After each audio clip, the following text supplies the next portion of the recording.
ঘৃণা থেকে যেহেতু এই প্ল্যানটা করা হয়েছে যে তাদেরকে যারা ঘৃণা করে জুতা মেরে তাদের ঘৃণাটা এখানে প্রকাশ করবে, এই কারণে আমি আর কি এটাতে আগ্রহী ছিলাম।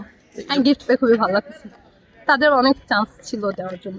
এই যে আয়োজনটা, সেই আয়োজনটার ব্যাপারে কিছু বলবেন? আয়োজনটা খুবই ভালো লাগছে, অনেকক্ষণ আগে থেকে আমি দেখতেছি এখানে কিছু একটা হচ্ছে, বাট আমরা আর কি একটু ব্যস্ত ছিলাম।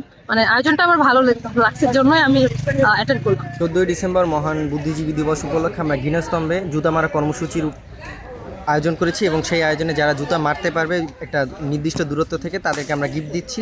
এই গিফটগুলো হচ্ছে আমরা ক্রাউড ফান্ডিংয়ের মাধ্যমে এনেছি এবং সেই বাজেট থেকে যতটুকু সম্ভব সেটা আমরা চেষ্টা করেছি। এই যে এখানে কি কি গিফট হিসেবে রেখেছেন? এখানে সবগুলো হচ্ছে চকলেট, 2টা 4টা করে চকলেট রয়েছে বিভিন্নগুলো।